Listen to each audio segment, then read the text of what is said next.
Hey everyone, welcome to a very special bonus episode of Queerly Recommended. As always, I am Tara Scott, and with me is Kris Bryant. Hello, everybody. What makes this episode so special? Well, we're also joined by the award-winning author, Georgia Beers. Welcome, Georgia. Hello. Thank you so much for having me on this lovely evening. We are so excited that you're here. And I don't know if you know this about the show. Hopefully you do. Maybe you don't. Whatever. But, right? So at Queerly Recommended, we really are all about sharing the queer media that we love, whether it's books, TV shows, movies, video games. I had somebody this week reach out through Instagram saying, I didn't know there were queer video games. Yes, there are. I don't think I knew that either now that I think about it. Right? Well, then we need to get you a Nintendo Switch, and I'm going to get you some recommendations. Yes. And so that's kind of some of what we're hoping to talk to you about today, and keeping it around, like what's the queer media that you love? And to kick us off, we just want to ask, is there an LGBTQ movie or book or whatever else? I mean, I was going to say video game, but you just said you don't play that. But is there something that affected you at some point in your life and really stuck with you? I remember, and it's not a happy, I remember when I went to the movie theater to see Boys Don't Cry. And that movie wrecked me. Yes. Wrecked me. It was wonderful. It was a great movie. I will never, ever watch it again. But I remember I went to the theater with my wife at the time and some friends. It was like our night out. What a, downer. I remember that we were quiet all the way home. And as soon as we got in the house, I just burst into tears. Aww.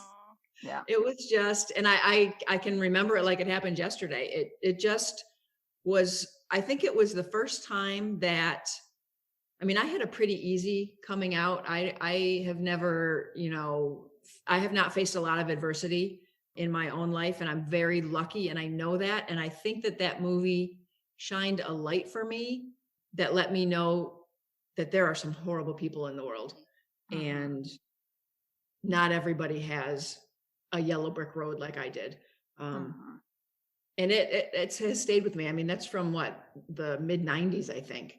Now, didn't that take place in the Midwest? Wasn't it like where I am from? So yes, for sure.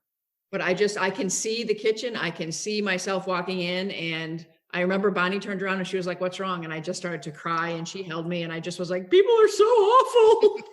It was terrible. So that affected me in not a great way, but yeah, that one. Yeah, that's fair.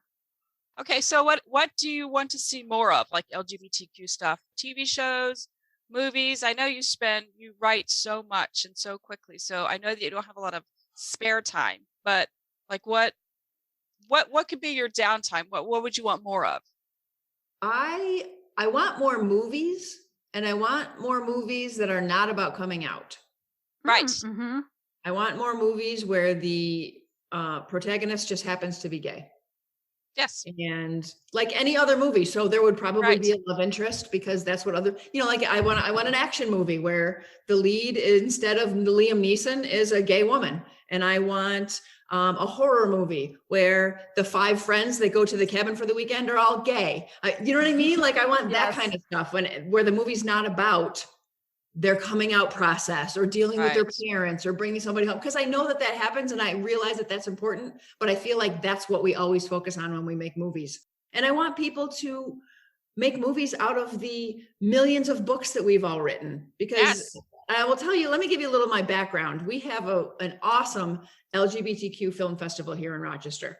It's the biggest one on the East Coast outside of New York City. It runs for 10 days. We usually run 40 plus movies, and I'm on the programming committee. So there's like a dozen of us that sift through dozens and dozens and dozens of movies from now until July. We watch movies. That's all we do.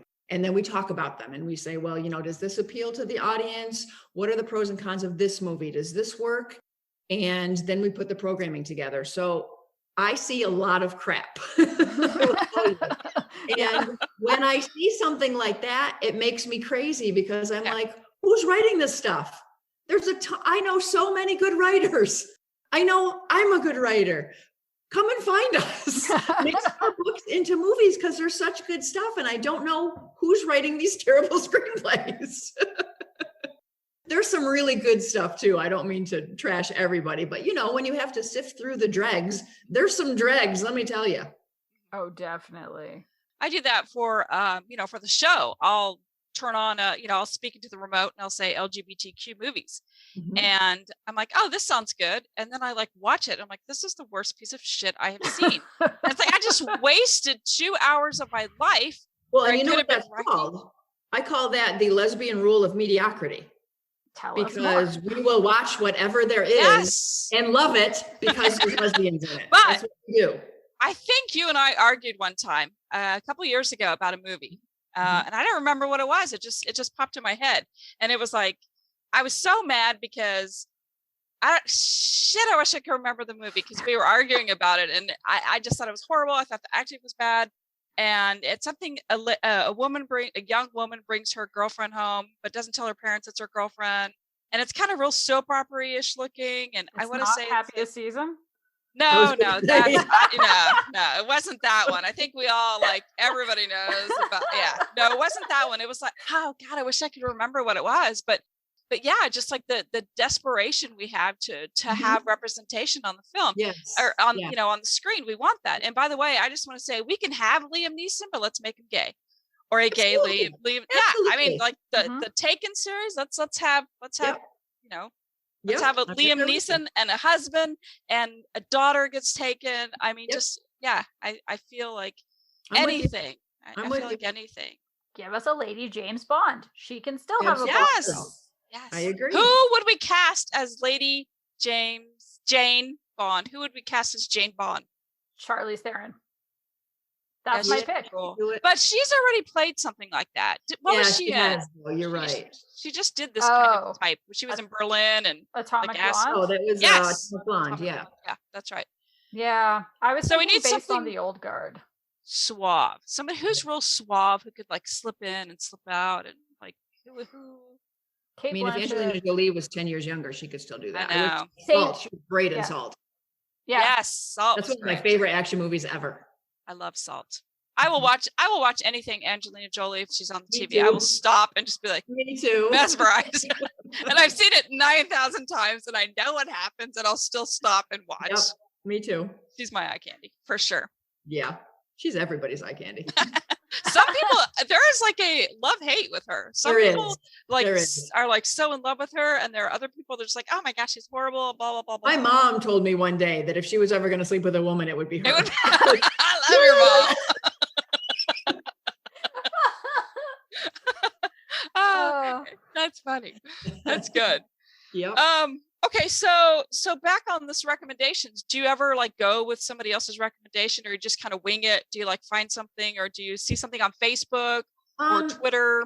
Yeah, I'm pretty well versed, but I'm always looking for new stuff. So if I see a recommendation or, somebody it has to be somebody I trust though, because I've fallen into that trap before. And again, I stayed out of the Happiest season arguments online.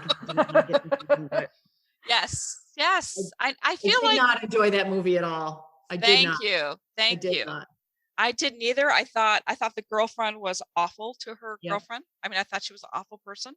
I didn't think that you would treat your friend that way, let alone your girlfriend. Right. Yeah, I would never do that. With your family that she doesn't even know. I'm just going to go off and do my own thing, and you're on your own. And I did not enjoy that movie. Yeah, there's a lot of things wrong with it. So that's why we need fun. And Tara sent me a holiday queer movie that's coming out. What was it called? The simple, jolliest, gayest season of all. Bring up our WhatsApp. She was super excited. Yeah, because it was remember anything. Well, here's the thing. Let's be honest. I'm not going to watch it because I watch almost nothing. But you might. I will totally watch it. Here it is, another gay movie. Netflix announced on Tuesday that they're working on a gay movie titled Single All the Way. And it's like Georgia Beers' Fomance. Is it? Good? Yes. Is it girls or boys, though? Because I find that what happens, it's boys. See, that's boys. How it goes. It'll be the boys first, and then us. That's how it always goes. Like I'll be 70 by the time that shit hits the screen. And Exactly. you know, yep, I don't the have time big for gay that. Oscar movies are always the boy movies. Bummer. Well, that's where I think so I'm going to just disclose, I did not watch Happiest season because I watched everybody talking about it. And I thought, I'm going to give myself the gift of not spending that time watching that movie. But I liked it. And it's actually been polarizing. Like I have friends that I can't talk to about it because they're mad at me because I didn't like it. Oh. And you get that whole, well, you need to support it because it's gay stuff. And if you support it, and more will come. And I understand that. I do get that. But it doesn't mean I have to like it. Yeah. Plus we need, positive. That's what we need, positive movies. And I support that it got made. That's awesome. I'm so glad that it got made. And I'm so glad it did well. I just didn't like it. Right. Yes. It could do better. Like you said, we have so many Christmas, even if we just make it a seasonal thing and we just had a Christmas movie. There are so many Christmas novels out there that do a much better job than this. Yep. So apparently we need to get in with the right people, get some screenwriters, find some movie people and have something that's positive and, nurturing instead of this, like every typical stereotypical thing that you hear in your life about lesbians or just like their lifestyle or what they do, how they do things, how they treat other people. That was in this movie. And I'm just like, oh my gosh. I will say that's one of the first times that I've ever enjoyed Kristen Stewart. Another thing I'm not allowed to talk about because no. You know what? This is a safe space. Say go for it. One of my image out friends calls her the moper. Yes. Yes. I have talked about her twice on this show already. Just because we've gotten no hate mail, so go for it. So I'm not a fan of hers at all. But like I love the whole Twilight series. The movies were just like whatever, but the books themselves I thought were great. Mm-hmm. And I just think she's very mopey. I've seen a couple of roles where she's been good, but I'm not a fan. She's fine. Not a fan. Yeah. But I agree. I supported her in that. Like, okay, I'm on her side. Yeah. For the first time in my life, I'm on Kristen Stewart's side. No, that's Team Kristen. Mm-hmm. What about Kris? Did you end up watching that one? Not this past Christmas, but I think it was the Christmas before. There was the one that came out and it had like 3 couples or something like that. And one of them is from Winona Earp. One of them is Dominique. I can't remember her last name. It's French. Yeah. I heard that one adorable. I heard that one was really good and really sweet. Oh, that was on, isn't that on Tello? Yeah. That on Tello, wasn't it? Yeah. And I did not see it because I did not subscribe, which is horrible. I have a subscription to that and I never watch. I subscribed to be supportive and then I and I'm like, I need to watch this. Well, and now that we're doing more of this, I'm going to get, I started subscribing to things so we can watch things. Yep. Like I subscribed to Apple to watch Dickinson. So I'll get to it. I will get to it because I absolutely love Dom. I think she's just an adorable actress and she's super sweet. And yes, I will watch it, but no, I have not seen it yet. All right. Maybe we'll make that our extra special Christmas episode this year. We'll both watch it and hopefully love it. Yeah. And we started this whole podcast right after Christmas. Like it was like, I had seen like 1,000 gay lesbian Christmas things and it was after it was over. So like coming this season, we have to start like in August because I have seen so many that I do want to talk about.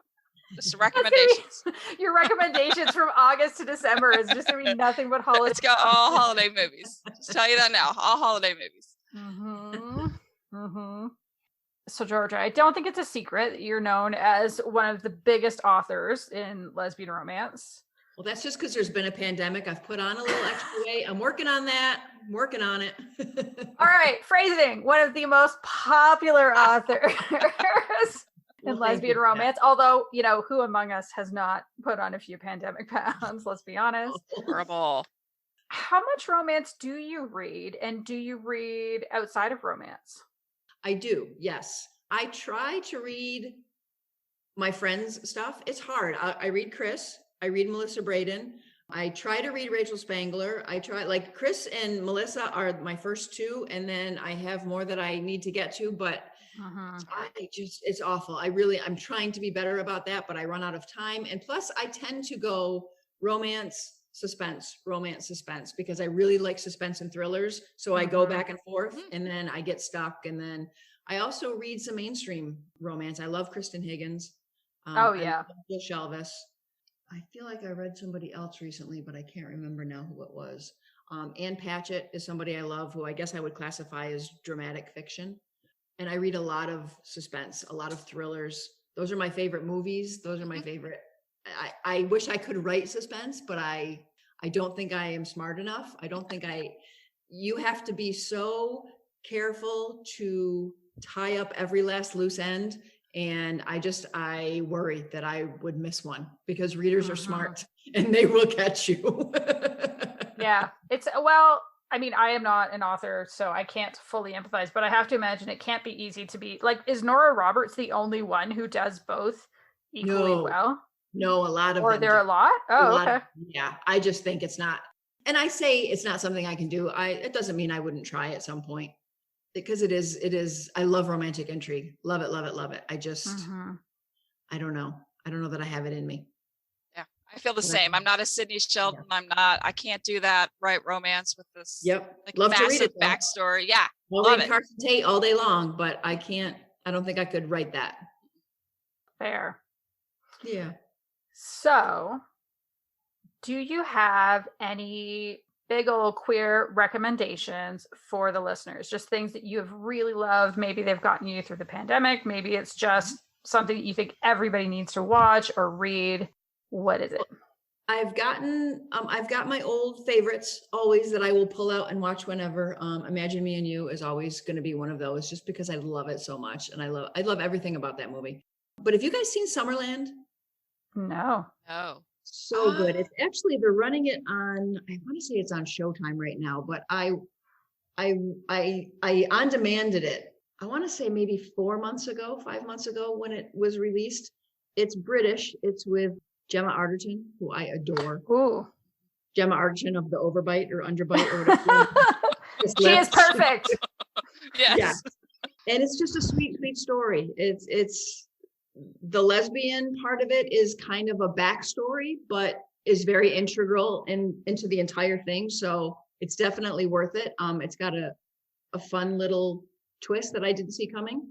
And then when I talk about Gemma Arterton, there's another movie she was in called Vita and Virginia. And it's about Vita Sackville-West and Virginia Woolf.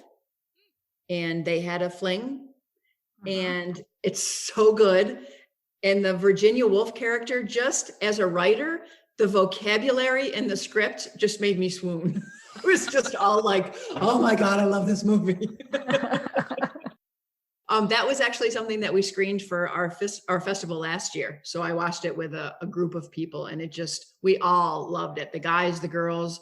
We have our programming committee is a nice mix of lesbians, bisexuals, transgender, and gay men. So we've got a little bit of everybody, and we were all like, this movie's fantastic.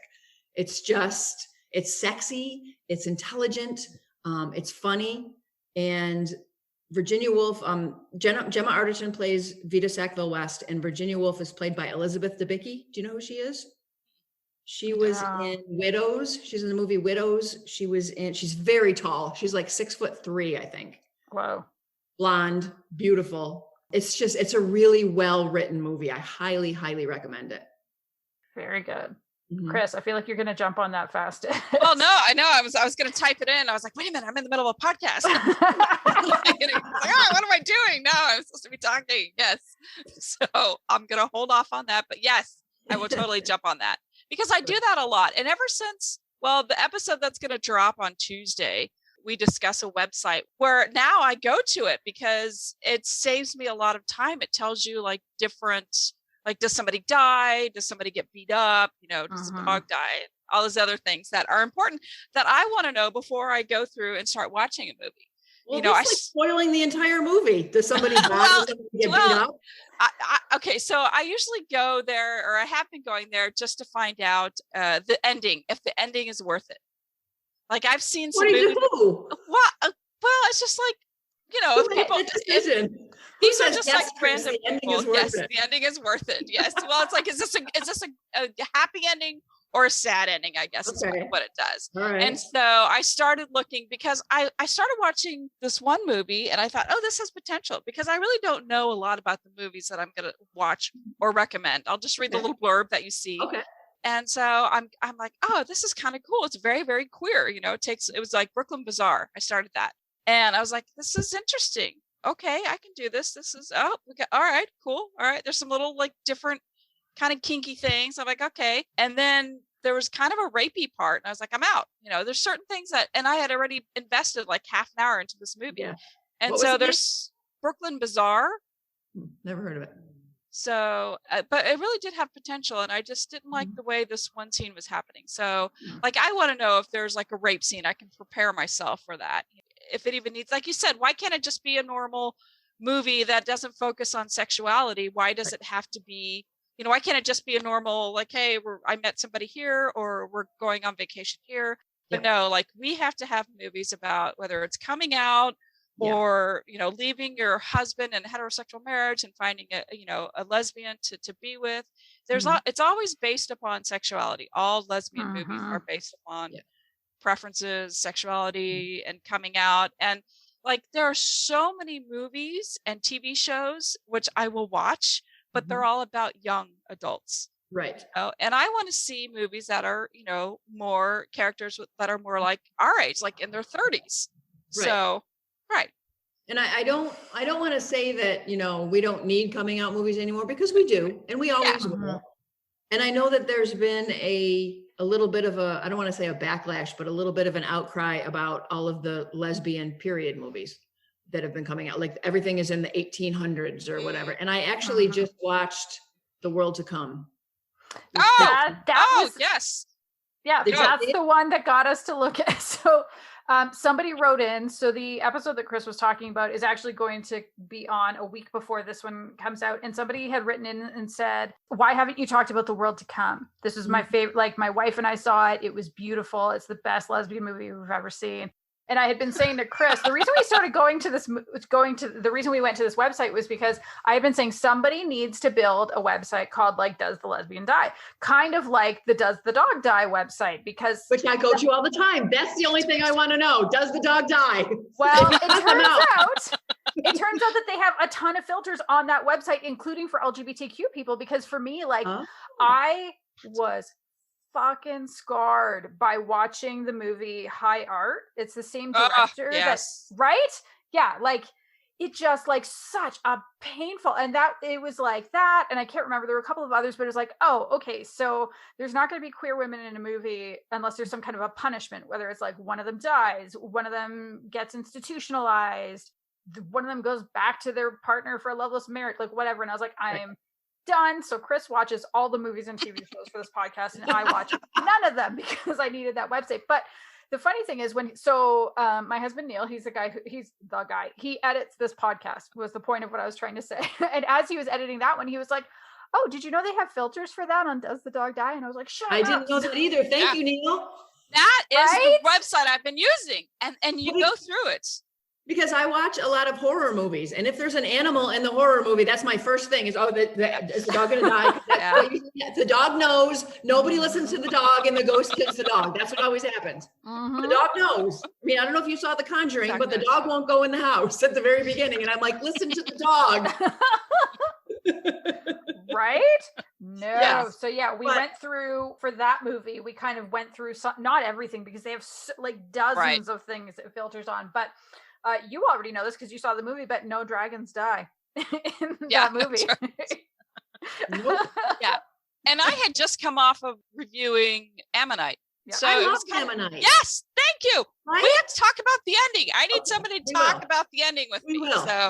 Yes. So I did that on the last or a couple podcasts ago. We talked about Ammonite, if it was a happy ending or not. But I had just seen a period piece, so I didn't want to turn around and see the same kind of movie. I wanted to expand and go somewhere else. So, and I'm assuming we probably should not spoil anybody on this, right?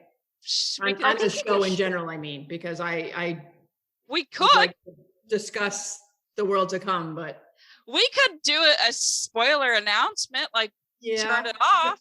I will just say that I saw all of these people all over Twitter loving the movie, and it's beautifully shot. It is. It's very well acted. It's fucking depressing. It really is. But I mean, it takes place in the, early America frontier, so what do you expect? It's not going to be happy, but No. Right. I love Catherine Waterston. I love Vanessa Kirby, who I just watched in Pieces of a Woman, which she is up for an Oscar for and is on Netflix. So everybody in it is very good. It's just not a happy movie. I didn't find it. I found it beautiful to look at. I didn't find it beautiful to think about. Is that the one that the trailer started going around a few months ago? And it was like the two couples and the women. I didn't even watch that trailer with the sound on. And I was like, well, one of them's clearly going to die from something. Well, they're not going to end up together. I mean, no, it's not a spoiler to tell you that. No, that's. But conversely, I found the end of Ammonite to be happy. I thought that it had potential. Right. Exactly. It was left open. And it wasn't negative. It was just like two very stubborn women just staring down at each other like, are we going to do this? Are we not going to do this? Is this going to happen? Let's do this. I felt the same way about Portrait of a Lady on Fire. Okay. Did you see that or not? I have not seen that movie. No. I recommend that one. That one is so much better than The World to Come, as far as I'm concerned. Okay. So then while we're talking about the period pieces, I'm just going to ask you this. Gentleman Jack? Gentleman Jack? I haven't watched it all. I watched the first 2 episodes. I have it all on my DVR. I just haven't gotten to it. Okay. All right. People love it. I know they do. So I'm reserving judgment. It didn't suck me in enough to watch every episode right away, but I haven't deleted them. So I'll watch it at some point. Yeah. That's a great time. Yeah, I think, and she's kind of a badass, a period piece. She's badass for sure. Yeah. So I have my own opinion about that show. Okay. What is it? I think, I thought it was good, but it wasn't like, I'm not going to go have a tattoo of it, of the whole series. It was okay. It was, I think the whole staring at the camera, talking to the audience, I felt like when I first saw that in any sort of television or movie or anything like that, I think the first time I saw it was in House of Cards. I don't know if anybody here watched House of Cards. And at first I was annoyed. I was, for the first 10 minutes, like, I can't handle this. It's very different. It is very different. And then does it, The Office does it. Just to look to the camera, it's breaking the fourth wall, which is not, we have been taught is not allowed. Exactly. But now it is, right. It's a different modern thing, and it takes some getting used to. It does. And I loved it in House of Cards. And I kind of thought, Modern Family, yes. It feels like, with Modern Family, it's more just a look. It doesn't. Right. It's. I'm talking about when they have a scene and someone looks at the camera like. Right. Yeah. Exactly. Which is great. It's hilarious. But yeah, you're right. It does. And so whereas Gentleman Jack, it literally has a conversation with the audience. And so I felt like that really worked for House of Cards. And Fleabag. It works really well in Fleabag. Oh, I love Fleabag. Fleabag loved it. Best. I love that. Yeah, for sure. So I felt like so much of it. There's so much of it on TV, and then when that came about, I expected too much out of that series. I think, and so I was just kind of like, I'm over that. I also have to wonder if part of its popularity is because of the butch angle. We don't often see the more masculine, take charge lesbian on television, and I think that our fellow butch and boy and all of that faction of lesbianism, they don't get to be seen very often. So I think that's why Gentleman Jack is so popular. And that's amazing. I'm very happy about that. Yeah. I mean, any representation for sure. Yeah. I mean, you get your L words and but there's hardly any. They're all, feminine and pretty, the majority of them. And I get, you don't see yourself as often as you'd like to. So. Did you see, what was the second one? The L word, Generation C? Generation Q. Oh, Q. Thank you. Hello. You would think I would know that, but no, but they had a lot of different characters, for sure. Way different than the first series, or I think we only had one. Bet was only, I'm trying to think. Yeah, that's true. She was pretty crazy. Jennifer Beals in a suit will always get me to follow her. Always. Yeah, for sure. But yeah, so it's more diversity in the second Yeah. series for sure. Yeah. And that should have, I don't know if it was successful or not, I but think it was. There were 4 originals. It was Bet and Alice and Shane, Right. and there was another one. Wasn't there? Maybe it was just the 3. Yeah, for sure those 3. Now I'm drawing a blank. We know it's not Jenny. Not Jenny. It's funny because I did not like Shane at all in the original, but I Nipple liked confidence. Nipple confidence. That was Shane. She looks like a Fraggle with that hair. That like locked off. Don't chat with that She hair. walks in the bar and everybody wants to look at her. Really? Okay, She was about this around. Yeah. But how many women that thought they were straight saw Shane and reconsidered? You're probably right. That's true. You're probably right. But in the second version of it, in the L Word Generation Q, I really liked Shane. Like she had grown up. She had grown up for sure. Oh, nice. Yeah, so they had good representation in the second one. I just didn't know if like a lot of people watched it. Much better. Yep. I know that like when it first came, like Queer as Folk, or when the American version came out, you know, that was when I was like starting to identify and see myself in different things and people, and I loved the Queer as Folk. I just loved it. I loved that whole series. And so then the L Word, when it came out afterwards, it was like, oh my God, you know, mind blowing. So I don't know if Q had the same effect on our generation, or if we have on this generation, because now there's so much to choose from. Right. Yes, exactly. So if they're just like, another queer thing, you know, I don't know. Right. I don't know. Right. Well, and it's kind of amazing that there's enough stuff out there where we don't have to watch it all. Right. I can go, oh yeah, I don't want to watch that. You know, because there's other 5 things I can choose from. That's kind of cool. It is cool. You yeah. know? So it's funny. Like when I speak into the remote, I'm like LGBTQ, and then it pulls up everything, and I can pick the L. I can pick the, you know, G. I can pick the B, the T, the Q. I can pick whatever one I want. And so it's options. I love having options. Like I'm in the mood for a gay man movie. Let's watch something. So yeah, it's very good. Mm-hmm. So before we go, Georgia, you have a new book that is out right now on the Bold Strokes Books website, and it's going to be available everywhere next week. Can you tell? It's available on Bold Strokes. Oh, yes, you are correct. You are correct. Because they release exclusively on their website first. Yes, you are right. It is called The Secret Poet, and it is my take on the Cyrano de Bergerac trope, with the whole, you know, do you have this person that you adore who has fallen for someone and asks for your help, and as you help them, you realize that you are also falling for this person, and so what do you do? So it's that kind of tale, and I really had a good. It's written from first person, which Kris is at, and I don't do very often. So no, you don't. It's interesting. I like first person a lot, but I don't do it very often, and so I felt like I was stretching my wings a little bit, you know, get really in the yes. So I had a lot of fun with that one. Yeah. So that's the latest. Yeah, I just saw that when I was just on the website, because at Smart Bitches Trashy Books every month we do kind of a what are the books we're looking forward to, and I went, ooh, just gonna drop that into the spreadsheet. Put that in the post. And then what is next for you? Then I have a series coming out. It's called the Swizzle Stick Romances, and it centers around 3 Italian cousins, the Martini cousins.